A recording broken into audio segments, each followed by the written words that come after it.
Salut à tous, aujourd'hui une vidéo sur une présentation d'un petit peu tous mes sticks arcade et ce que j'ai modifié un petit peu là, ça peut peut-être vous donner des idées.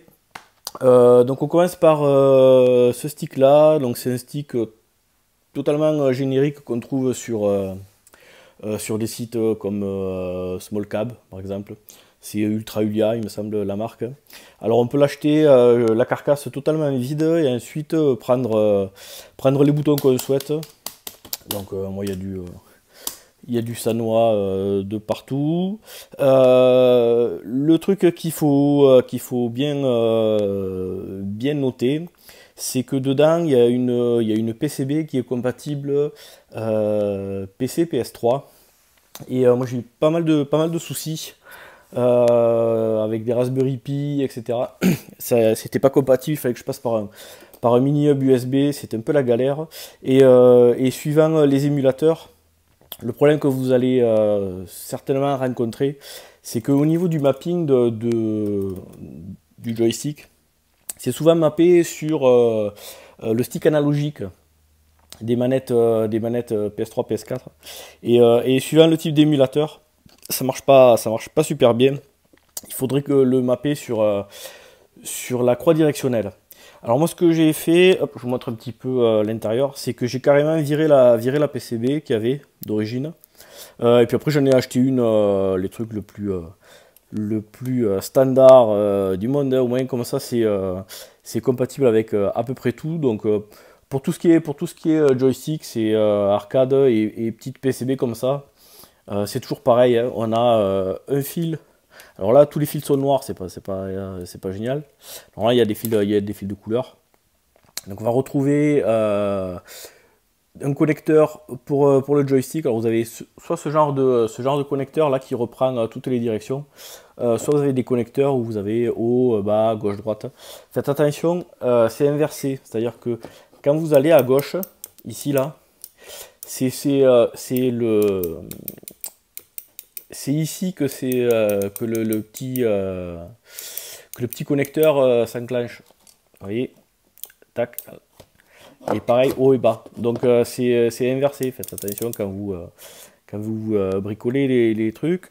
Et puis au niveau des boutons, c'est super simple. En fait, on a un fil de masse qui est commun à tout le monde. Donc tous les boutons sont reliés ensemble et ça va à la masse. Et puis après, en fait, on a un fil par bouton, select, A, B, ce que vous voulez. Il suffit après d'aller le connecter sur la petite PCB. Donc ça c'est un joystick en USB vraiment classique. Ça fait vraiment un moment que je l'ai, celui-là. C'était à l'époque où c'était pas vraiment à la mode les joysticks arcade, il y en avait pas des masses. Maintenant ça a un petit peu changé là depuis quelques années. Donc lui je l'utilisais essentiellement sur du Recalbox, hein, ou sur du PC. Et puis alors depuis je suis pris, alors la boîte elle est énorme. Nakon Daija. Donc ça c'est un stick PS4, PS3 qui est compatible pareil avec à peu près tout ce qui existe. Lui c'est vraiment mon joystick principal. Je m'en sers quasi exclusivement sur mon Mister FPGA. Alors c'est un gros bestiau, je sais pas combien il pèse mais il est méga lourd. Donc là je l'ai un petit peu customisé. Au niveau des boutons et des joysticks, c'est ceux d'origine. La qualité elle est vraiment au top. C'est du Sanwa pareil. Il y a juste là un peu, j'ai customisé la petite déco. On a la trappe, tac, pour tout ce qui est le câble USB qui est vraiment super long. Voilà, c'est vraiment super propre. De chaque côté là on a des petits boutons, tac. C'est pour pouvoir facilement l'ouvrir. Alors ça c'est vraiment top. Et là du coup on a accès à tout ce qu'on veut. C'est ultra propre. C'est vraiment nickel. Je sais pas si on peut voir ouais, le câblage. Voilà. les boutons et le joystick, c'est vraiment, vraiment ultra bonne qualité, vraiment au top. On peut éventuellement, alors pour les ceux qui veulent, on peut changer la poignée du joystick. Il y a même le petit tournevis qui est fourni. Et ça, je me rappelle plus à quoi ça sert. C'est pour démonter. Je sais plus. Ah oui, ici là. Voilà. Si jamais vous voulez changer la poignée, c'est pour bloquer le truc et pour le serrer. C'est vraiment un joystick super qualité. Je joue plus qu'avec celui-là. J'ai même pas de PS3, ni de PS4, ni de PS5, ni de rien du tout. Je m'insère voilà, uniquement sur le Mister FPGA pour les corps Neo Geo, CPS 1, 2 et arcade. Ces petits boutons là, c'est un peu le seul bémol que le petit inconvénient de ce truc, c'est que des fois il faut bien le clipser pour que ça bouge pas, soit des fois suivant comme on l'attrape, vous voyez là, ça se clipse pas des masses, donc faut bien, tac, faut forcer un petit peu. Et la prise de casque, alors ça c'est uniquement quand on joue sur la Play. Donc vraiment, ce joystick là, il est à peu près dans les 140, 150 euros, on va dire, un truc comme ça. Vraiment génial, ultra bonne qualité, les boutons de joystick facilement modifiables, vraiment le top. Et il pèse 100 poids. Allez, on passe maintenant un peu plus à la bidouille.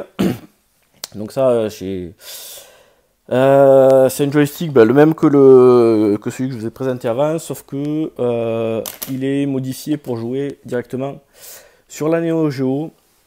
Donc là il y a un port, donc c'est fait à partir d'une rallonge Neo Geo.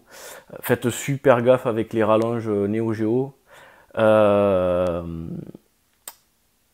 Les rallonges ne sont pas d'excellente qualité.